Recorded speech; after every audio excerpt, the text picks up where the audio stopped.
সম্মানিত অভিভাবকবৃন্দ, কেমন আছেন সবাই? আশা করি ভালো আছেন। আজ সংস্কারের প্রথম পদক্ষেপ হিসেবে শিক্ষা পরিবর্তনের যে স্লোগান উঠেছে, এই পরিবর্তনের ক্ষেত্রে পরীক্ষা পদ্ধতি চালু করার বিষয় নিয়ে আজকে আমি আপনার সামনে কিছু কথা বলবো। পরীক্ষা পদ্ধতির কেন প্রয়োজন?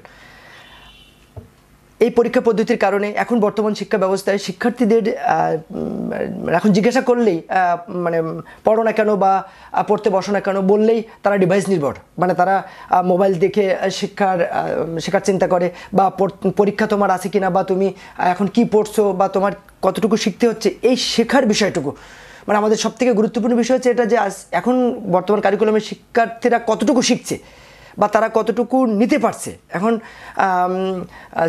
ষষ্ঠ শ্রেণী থেকে নবম শ্রেণী পর্যন্ত 5 ঘন্টার যে পরীক্ষা, সেই পরীক্ষা পদ্ধতির ভিতরে তাদের দলগত যে বিষয়টা কাজ করছে, সেক্ষেত্রে পারস্পরিক সহযোগিতা নিয়ে যে শেখার বিষয়টা, সেখানে অনেক প্রশ্ন থেকে যাচ্ছে। পাশাপাশি তৃতীয় শ্রেণী পর্যন্ত যে একটা পরীক্ষা ব্যবস্থা, বা সেখানেও সেটা এখন নতুন কারিকুলামে শিক্ষার্থীদেরকে যদি বলা হয় 2 ঘরের নামতা 3 ঘরের নামতা, তারাও সেটা চিন্তা ভাবনা করে যে আমি এটা নামতাটা পারবো কি পারবো না। মানে এমন একটা পর্যায়ে এসে দাঁড়িয়েছে।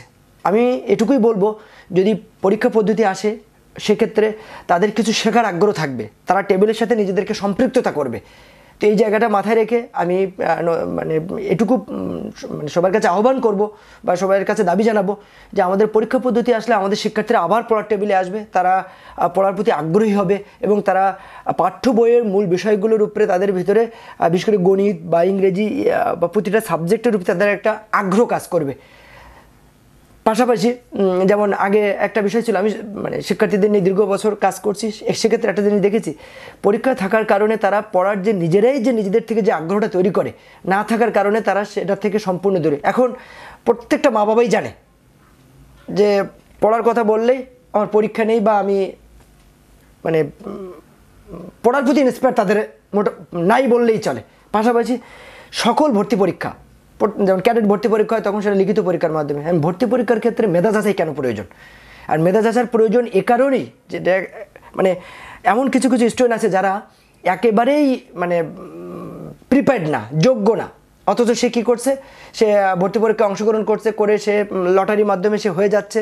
হওয়ার পরে কী হচ্ছে, পরবর্তীতে তার জন্য প্রেশারটা আরও বেশি হচ্ছে, সে সেটা নিতে পারতেছে না। এখন কী হচ্ছে, সেই মানে কোনো কিছু না শিখেই সে পরবর্তী ক্লাসে চলে যাচ্ছে, তার মানে তার গ্যাপ থেকে যাচ্ছে। তো এই জায়গা থেকে আমাদের উত্তরণ হতে হবে, এই জায়গা থেকে আমাদেরকে বের হতে হবে, তাহলে আমরা আগামীর জন্য সমৃদ্ধশালী এবং একটা শিক্ষিত সমাজ বা শিক্ষিত জাতি আমরা উপহার হিসেবে পাবো।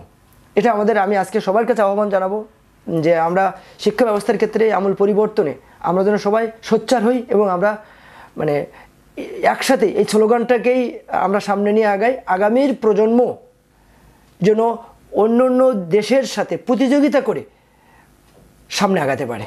ধন্যবাদ সবাইকে, ভালো থাকবেন সবাই।